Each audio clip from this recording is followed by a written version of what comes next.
Taste the Daily. Jayachandran Gold and Diamonds, now at Palikatnai. வணக்கம் நண்பர்களே, Minnambalam digital திணைக்கு உங்களை வரவேற்கிறோம். நான் ராகவேந்திர ஆரா. பாரதிய ஜனதா கட்சியின் ஆட்சியிலே ஆளுநர்களுக்கும் அரசியலுக்கும் இருக்கிற நெருக்கம் உங்கள் எல்லாருக்குமே தெரியும். அந்த வகையில் 2-3 நாட்களுக்கு முன்பாக, அதாவது ஜூலை 27 இரவு ஒரு 10-12 மாநில ஆளுநர்கள் மாற்றம் பட்டியல் வந்தது. குடியரசுத் தலைவர் திரௌபதி முர்மு அவர்களுடைய அந்த ஆணைப்படி 10 மாநிலங்கள் 2 யூடி, அதாவது யூனியன் டெரிட்டரி, அந்த வகையில் 12 ஆளுநர்கள் மாற்றப்பட்டார்கள். இதில் நம்ம தமிழ்நாட்டில் முக்கியமாக எதிர்பார்த்த ஆளுநர் மாற்றம் இல்லை அப்படிங்கிறது ஒரு செய்தி. அதாவது கடந்த சில வாரங்களுக்கு முன்பாக தமிழ்நாடு ஆளுநர் RN ரவி டெல்லி சென்று பிரதமர் மோடி, உள்துறை அமைச்சர் அமித்ஷா, மற்ற மத்திய அமைச்சர்கள், முக்கியமான மத்திய அமைச்சர்களை சந்தித்து தமிழ்நாட்டின் சட்டம் ஒழுங்கு, பாதுகாப்பு உள்ளிட்ட விஷயங்கள் பற்றி உரையாடியதாக அவர் தன்னுடைய சமூகத்தள பக்கத்திலே வெளியிட்டிருந்தார். ஆனால் அவருடைய ஆளுநர் பதவி இந்த ஜூலையோடு முடிகிற நேரத்தில் மீண்டும் எனக்கு நீட்டிப்பு வேண்டும், அதுவும் குறிப்பாக தமிழ்நாட்டில் எனக்கு நீட்டிப்பு வேண்டும் என்ற கோரிக்கையோடு RN ரவி டெல்லி சென்று முக்கியமான பிரதமர் மோடி, உள்துறை அமைச்சர் அமித்ஷா உள்ளிட்டோரை சந்தித்தார் என்று அப்போதே நாம் டிஜிட்டல் திணையில் இது பற்றி விரிவாக விவாதித்திருந்தோம். ஆனால் முக்கியமான விஷயம், ஆளுநர் அவருடைய அரசியல் அமைப்பு தலைமையான ஆளுநரை நியமிக்கிற குடியரசுத் தலைவரை சந்திக்க முடியலை. அவரோட டெல்லி பயணத்தில் மோடியை சந்தித்தார், அமித்ஷாவை சந்தித்தார், பல மத்திய அமைச்சர்களை சந்தித்தார். ஆனால் குடியரசுத் தலைவர் திருமதி திரௌபதி முர்மு அவர்களை அவரால் சந்திக்க முடியல அப்படிங்கிறது ஒரு பேசுபொருளாக ஆனது. இந்த நிலையில்தான் அதற்கு சில நாட்களுக்கு பிறகு ஜூலை 27 இரவு இந்த ஆளுநர்கள், புதிய ஆளுநர்கள் பட்டியல் வெளிவந்துச்சு. இதில் தான் தமிழ்நாடு இல்லையே, அதில் என்ன ஸ்பெஷல் அப்படின்னு கேட்கலாம். ஆனால் அதிலே முக்கியமான ஒரு நியமனம் இருக்கிறது. அந்த நியமனத்துக்கு பின்னால் வேறு பல அரசியல் திட்டங்கள் இருக்கின்றன அப்படின்ட்டு மெல்ல மெல்ல டெல்லி வட்டாரங்களிலும் தமிழ்நாட்டு அரசியல் வட்டாரங்களிலும் அதை பற்றி இப்போதுதான் மேலிடத்தில் விவாதிக்க ஆரம்பிச்சிருக்காங்க. அது என்னன்னு கேட்டிங்கன்னா, புதுச்சேரி துணைநிலை ஆளுநராக கைலாசநாதன் என்பவரை குடியரசுத் தலைவர் நியமித்தார். கே அப்படின்னு சொன்னால் IAS வட்டாரத்தில் இவரை அறியாதவர்கள் யாரும் கிடையாது. யார் இந்த கைலாசநாதன் அப்படின்னு கேட்டிங்கன்னா, 2006 முதல் கடந்த 2024 ஜூன் 30 வரை குஜராத் முதலமைச்சர் அலுவலகத்தில் மட்டுமே பணியாற்றியவர். ஆமாம், அவர் கேரள மாநிலத்தை சேர்ந்தவராக இருந்தாலும் அவர் ஊட்டியிலே படித்து வளர்ந்தவர், சென்னையிலே பட்டப்படிப்பு சென்னையில் பயின்றவர், தமிழ்நாட்டில் கல்லூரி ஆசிரியராக இருந்தவர். அதற்கு பிறகு IAS அதிகாரியாக உயர்ந்து குஜராத் கேடர் IAS அதிகாரியாக நியமிக்கப்பட்டு கிட்டத்தட்ட 2006 முதல், மோடி அப்போது குஜராத் முதலமைச்சர் என்பதை நீங்கள் ஞாபகம் வச்சுங்க, 2006 2024 வரை குஜராத் முதலமைச்சர் அலுவலகத்தில் வேலை செய்தவர் தான் இந்த கே. அது மட்டுமல்ல, 2006 ஒரு கூடுதல் செயலாளராக முதலமைச்சர் மோடியின் அலுவலகத்துக்குள் நுழைந்த இந்த கே 2013 ஆண்டு முதலமைச்சருக்கான சிறப்பு முதன்மை செயலாளர் என்ற ஒரு புதிய பதவியை உருவாக்கப்பட்டு அதில் உட்கார வைக்கப்பட்டார் 2013. 2014 முதலமைச்சர் மோடி பாரதிய ஜனதா கட்சியின் பிரதமர் வேட்பாளராக அறிவிக்கப்பட்டு 2014 தேர்தலில் வெற்றி பெற்று டெல்லிக்கு சென்று விடுகிறார்.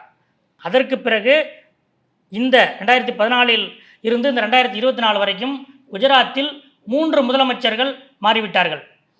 ஆனந்திபென் பட்டேல், ரூபானி, பூபேஷ்குமார் பட்டேல், இப்படி 3 முதலமைச்சர்கள் மாறிய போதும் முதலமைச்சருக்கான சிறப்பு முதன்மை செயலாளர் என்ற அந்த பதவியில் கே என்கிற கைலாசநாதன் தான் 2024 ஜூன் 30 வரைக்கும் இருந்தார். முதல்வர்கள் மாறிய போதும் இந்த கே தான் அங்கே சூப்பர் CM ஆக செயல்பட்டார் என்று குஜராத் அரசியல் வட்டாரத்திலே கூறுகிறார்கள். இன்னும் சொல்லப்போனால் மோடிக்கு பிறகு குஜராத் மாநிலத்தில் முதலமைச்சராக இருந்தவர்களுக்கும் இந்த சூப்பர் CM கேவுக்கும் இடையில் சில பல விஷயங்களில் கருத்து வேறுபாடுகள் வந்திருக்கின்றன. ஆனால் கேவுக்கு முதலமைச்சர் ஆனந்திபென் பட்டேலோ ரூபானியோ அல்ல. அவருக்கு எப்போதும் முதலமைச்சர் மோடி தான்.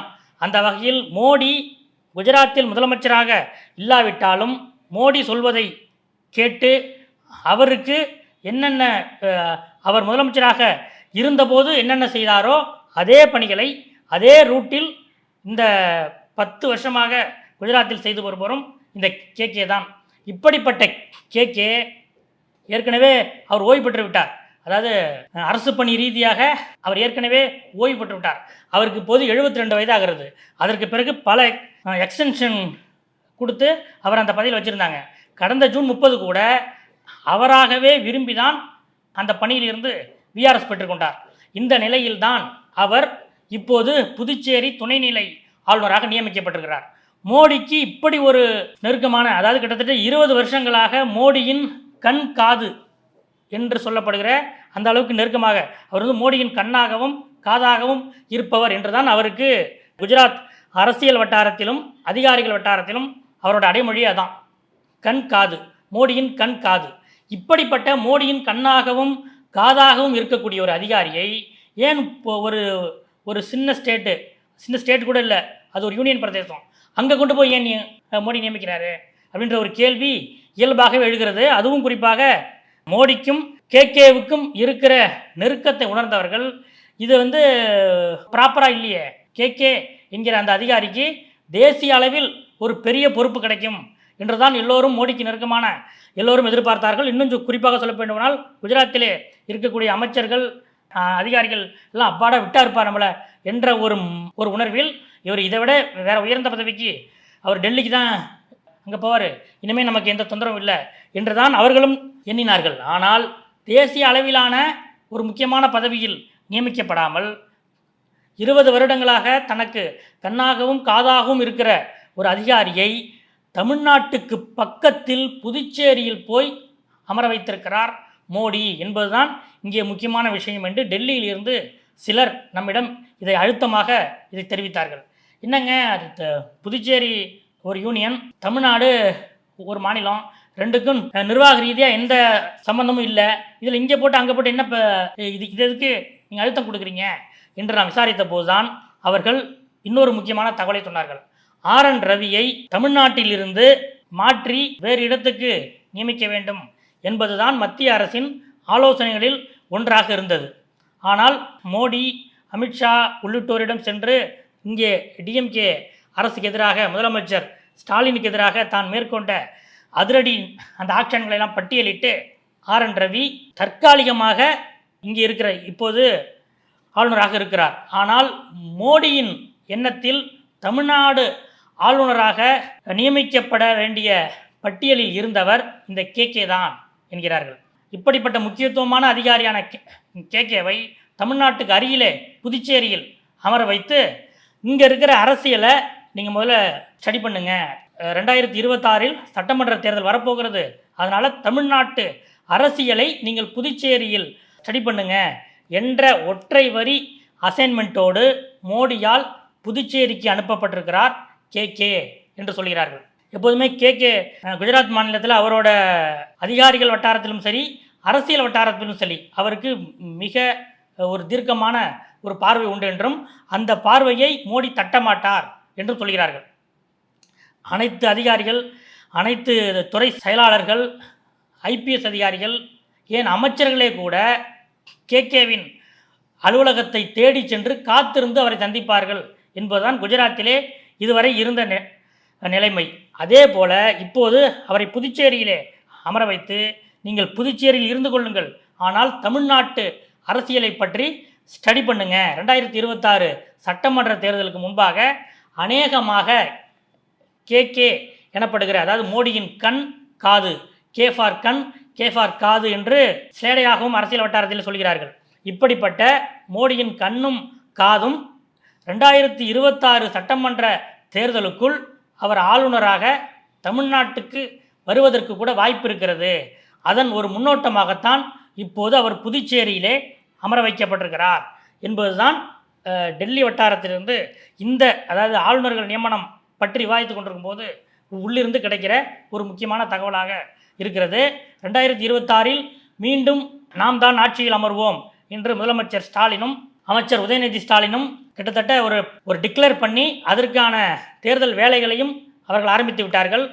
இன்னும் குறிப்பாக சொல்ல வேண்டுமானால் கடந்த 2024 நாடாளுமன்ற தேர்தல் முடிவுகளை வைத்து பார்க்கும்போது 221 சட்டமன்ற தொகுதியில் திமுக கூட்டணி முன்னாடி இருக்குது, அதிக வாக்குகள் வாங்கி முன்னிலை பெற்றிருக்கிறது. அதனால் 2026 சட்டமன்ற தேர்தலிலும் நாம் தான் மீண்டும் வெற்றி பெற்று ஆட்சி அமைக்கப் போகிறோம் என்று ஸ்டாலின் உறுதிப்பட சொல்லி வருகிற இந்த நேரத்தில் மோடியின் கண்ணும் காதும் தமிழ்நாட்டை பார்த்து புதுச்சேரியில் அமர வைக்கப்பட்டிருக்கின்றன என்பதுதான் இதில் இருக்கிற முக்கியமான ஒரு இன்சைட் விஷயம். இது ஒரு பக்கம். இன்னொரு பக்கம், இன்று ஜூலை 27ஆம் தேதி திமுகவின் மாநிலங்களவை உறுப்பினர் அப்துல்லாவுக்கு மாநிலங்களவை தலைவர் தங்கர் அவர்கள் பிறந்தநாள் வாழ்த்துக்களை தெரிவித்தார். ஒவ்வொரு உறுப்பினருக்கும் அவருடைய பிறந்தநாள் அன்று அவை இருக்குமானால், அன்று அவை கூட வாய்ப்பு இருக்குமானால் அதன் அவையிலேயே வாழ்த்துக்களை தெரிவிப்பார்கள். அந்த வகையில் இன்று மாநிலங்களவையில் அப்துல்லாவுக்கு பிறந்தநாள் வாழ்த்துக்கள் தெரிவிக்கப்பட்டது. அவரை பற்றி ஒரு சிறு குறிப்பையும் அவைத்தலைவர் வாசித்தார். கடந்த ஜூலை 16 அன்னைக்கு திமுகவின் எம்பியும் மூத்த வழக்கறிஞருமான என்ஆர் இளங்கோவுக்கு பிறந்தநாள். அன்று மத்திய உள்துறை அமைச்சர் அமித்ஷா இளங்கோவுக்கு ஃபோன் செய்து அவருக்கு பிறந்தநாள் வாழ்த்துக்களை தெரிவித்தார் என்று எம்பிக்கள் வட்டாரத்தில் கூறுகிறார்கள். அதே போல இன்னைக்கு அப்துல்லாவுக்கு அமித்ஷா பிறந்தநாள் வாழ்த்துக்களை தெரிவித்தார் என்றும் எம்பிக்கள் வட்டாரத்தில் கூறுகிறார்கள். இதே போல, அதாவது கேபினெட் அமைச்சர்களுக்கு பிறந்தநாள் அப்படின்னா அவருக்கு பிரதமர் அவர்களுக்கு ஃபோன் செய்து வாழ்த்துக்களை தெரிவிப்பார். முக்கியமான அமைச்சராக இருந்தால் நேரில் சென்று கூட வாழ்த்துக்களை சொல்லுவார். பார்லிமெண்ட் கூடும் நிலையில் நேரில் சென்று வாழ்த்துக்களை சொல்வது வழக்கம். இப்போது ஒவ்வொரு எம்பிக்கும் அமித்ஷா அவருடைய பிறந்தநாள் அன்று அவரே ஃபோன் செய்து வாழ்த்துக்களை தெரிவிக்கிறார் என்று சொல்கிறார்கள். அந்த வகையில் திமுக எம்பிக்களுக்கும் அமித்ஷா ஃபோன் செய்து வாழ்த்து தெரிவித்திருக்கிறார் என்பது டெல்லியில் கூடுதல் சுவாரஸ்யமாக பேசப்படும் விஷயமாக இருக்கிறது. இதுதான் இன்றைய அரசியல் அப்டேட். அடுத்தடுத்த அரசியல் அப்டேட்டுகளை அறிய தொடர்ந்து காத்திருங்கள். நன்றி.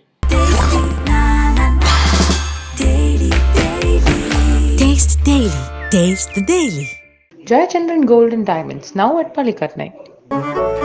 மின்னம்பலம்.com, தமிழின் முதல் மொபைல் பத்திரிகை.